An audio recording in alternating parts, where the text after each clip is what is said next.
A similar algorithm we can think about is a shorted path in a directed weighted graph. So this algorithm is going to be similar, but it's going to take edge weights into account, and is as opposed to just the length of the path. So we're looking at the shortest path, but we're actually looking at what's usually called the cheapest path, because we're not just looking for the fewest number of edges, but we're looking for the path with the smallest sum of edge weights. So if you add up all of the weights on all the edges to get from one vertex to another, you want the smallest number, the smallest possible sum. And that might not be the shortest path, right? So there might be a path that is only 2 edges long, but the sum of those edge weights is greater than another path that is maybe 5 edges long. So in a shortest path for a weighted graph or a cheapest path algorithm, you're looking for the smallest sum of the edge weights. Okay, so this algorithm is going to be, again, very similar to the one we just looked at. It's also going to be based on breadth first search, but it's going to use a priority queue. Okay, so that's a big difference, and we're going to take a look at how that's going to work. So again, we're going to use a breadth first search, and in breadth first, what we just looked at, all of our vertices are placed into a queue as it's visited. To modify that to get our cheapest path, again, we're looking at a weighted graph. Well, we need some more information than just we can keep track of in the normal vertex. So we have to also keep track of the predecessor vertex and also the cost of the path to get to where we are. So we're going to actually look at the code for this in another video later on. So in this video now, I'm just going to trace through an example of how the algorithm works, but we are going to look at the actual code later on. So I want to just, as I'm going over the algorithm, also introduce you to some of the ideas we'll use in the code.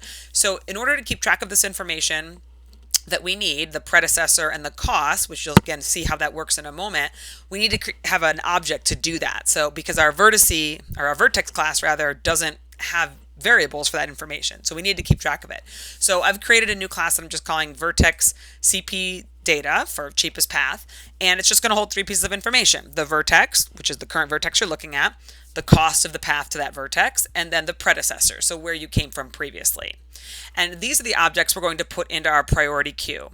Now remember that a priority queue is a special version of a queue. So normally in a queue, it's first in, first out. So when something gets added to the queue, it gets added to the back. And then when something gets taken off the queue, it gets taken off the front. So a queue is like a traditional line at a store, right? You get in line first, you're going to get out of the line first. The last one in line is going to be served last and get out of line last. Priority queue is that idea, but it's a little bit different because instead of just purely going on first in, first out, or last in, last out, it also takes priority into account. So one of the examples we use is if you're boarding an airplane, you might have a lane for first class flyers to stand up for boarding, to line up for boarding, and an area for, coach or economy class flyers to line up for boarding. And when people come into those two lines, you either go into the first class line or the economy line, and then you get in order within your line. But when it's time to empty the queue, we empty out all of the first class flyers first because they have the higher priority, and then all of the economy flyers. Okay, so it's that same idea of first in, first out, but it's kind of first in, first out within your priority level.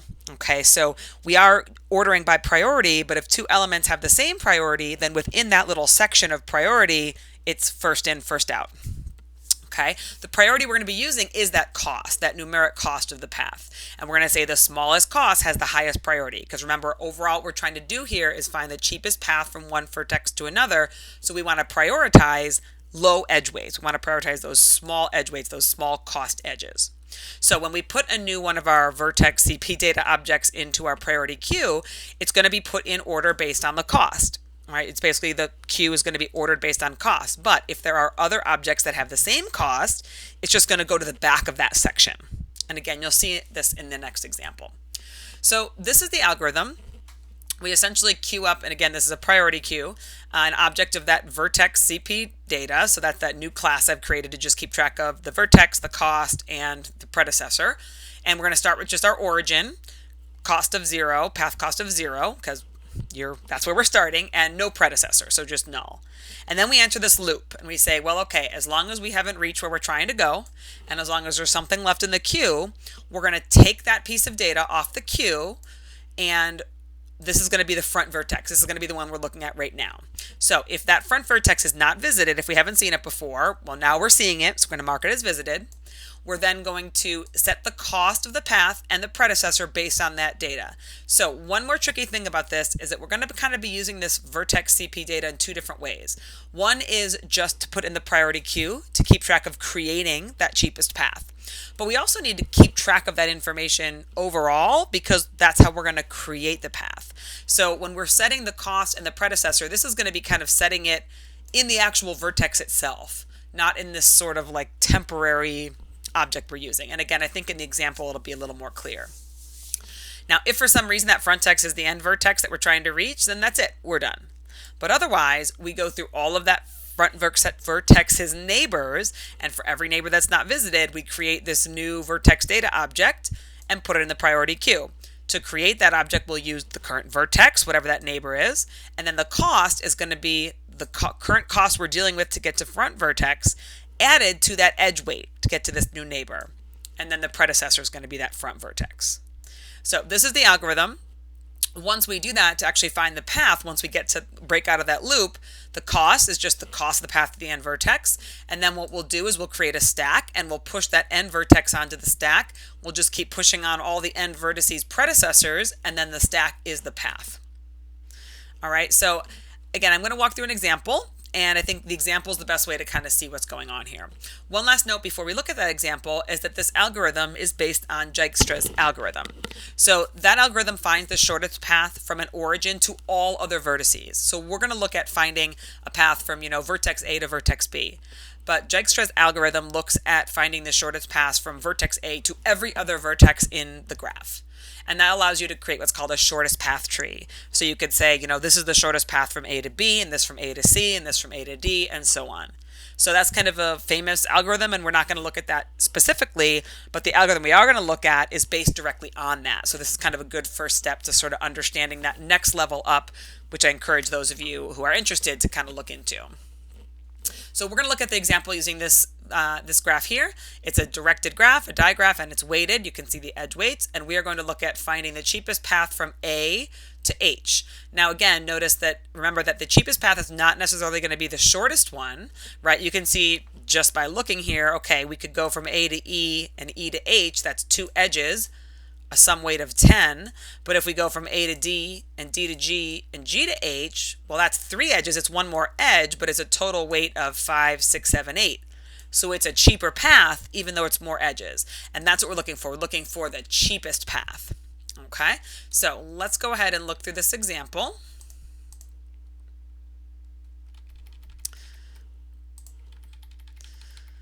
Get rid of my red here. Okay, so this is going to be the little algorithm I'll keep up over here on the right, and here is the graph we're going to be using. Now, I've modified the graph a little so that we can keep track of these vertex CP data objects. Okay, so again, this is data object that I've created here. It holds just the vertex, right? So that's the same as what we saw before. You can see this graph here is the same as this one here if you ignore those extra pieces of information.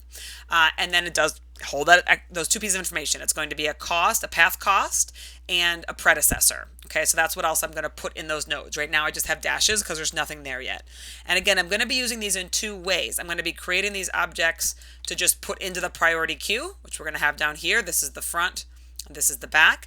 So we're going to be putting these objects in the queue, and then we're also going to be essentially pretending that the graph is made up of these objects so that we can keep track of the final costs. Okay, so let's get started. So we're going to enqueue one of these vertex CP data objects with our origin. So remember that we wanted to go from A to H. So our origin is A, and we're going to say the cost is 0, and we're just going to leave this a dash because it's null. We're going to put that on the queue, front of the queue. So now we enter our loop, right? This is our loop here. So we haven't reached our end vertex, and there's something on the priority queue. It's not empty. So we dequeue from the priority queue. This is now going to be our front vertex.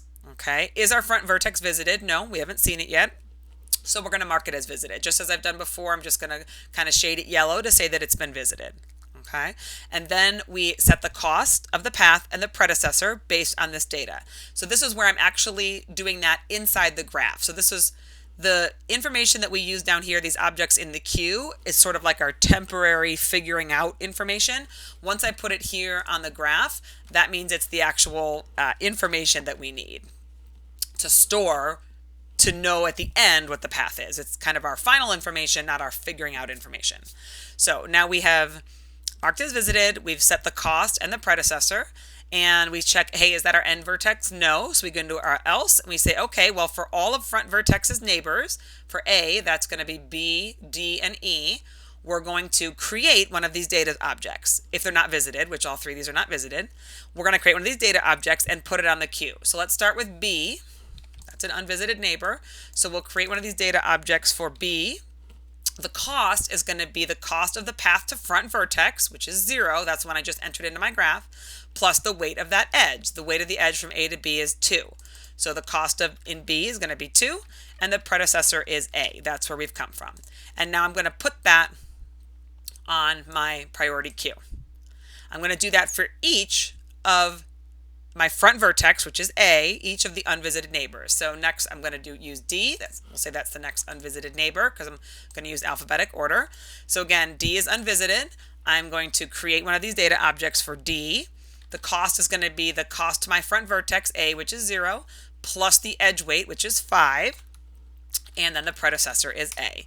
And this is also going to go on my priority queue. Now, if this was just a regular queue, I would just put it right in the back. Because it's a priority queue, I have to make sure it's going in order based on that priority, which is the cost. 2 is less than 5, so the 5 is going to go behind the 2. And then the last of A's unvisited neighbors is E. So I'm going to create one of these objects for E. The cost is, again, the cost to A, which is 0, plus the edge weight to E, which is 4. And then the predecessor is A. And now I'm going to put this on the queue. But when I go to put it on the queue, it's not going to go here. This is the critical part. It's not going to go here at the end because this isn't a regular queue. It has to get bumped up because it has a priority. So we have to say, all right, shift this guy down, shift that guy in. And now our priority queue is still in order based on priority. And that's the end of that loop of the for loop because we've searched all of the front vertex's neighbors. So now we will come back up to our while loop and we'll say, okay, we haven't reached our end vertex and the priority queue is not empty. So we come into the loop again. We take the first element off the queue. So we always dequeue from the front. That's our new front vertex. Is it visited? Nope. So we enter our if, we mark it as visited. And then we update our actual data in the graph based on what's ever in there. So B is now going to be B to A. Okay. And now we say, is that where we're trying to get to? Is that H? No, it's not. So we go into our else and we say, okay, for all of B's unvisited neighbors, we want to do the same thing we just did. We want to create one of these objects. So B only has one neighbor, E. So we're going to create another object for E. The vertex is E.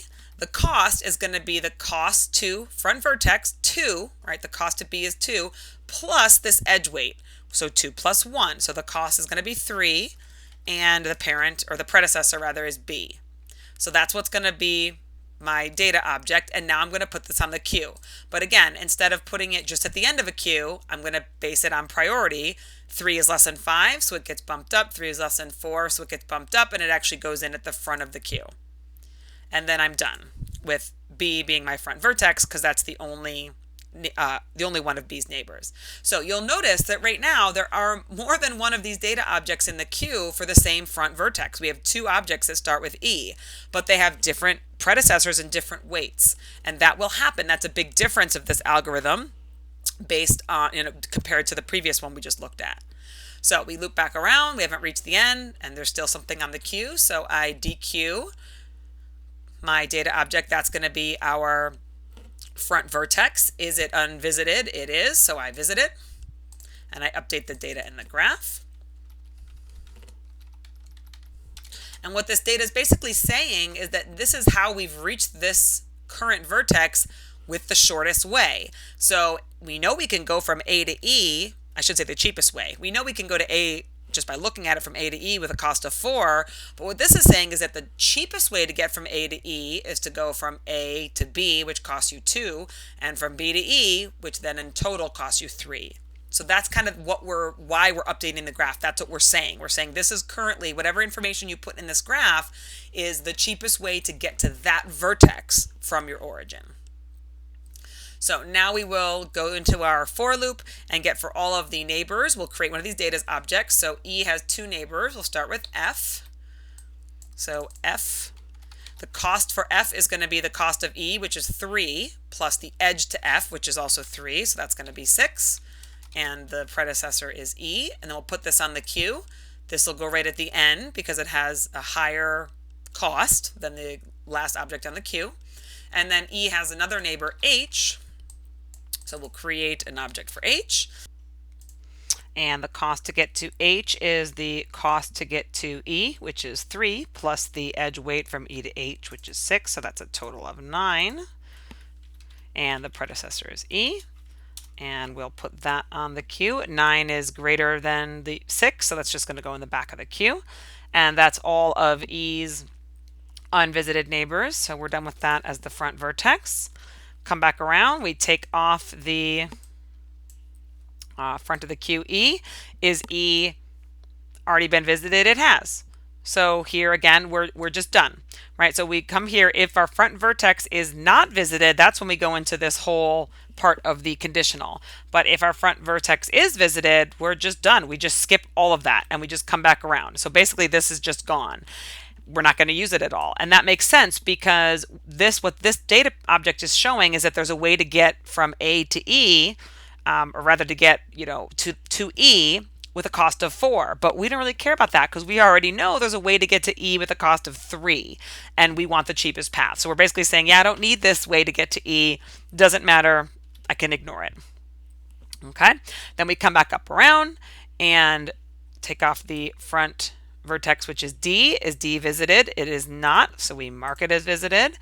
Update the graph. So this is going to have the cost of 5 and the predecessor of A. We now create objects. Just move these guys up a little. Create objects for D's unvisited neighbor, which is a G. So we create a data object for G.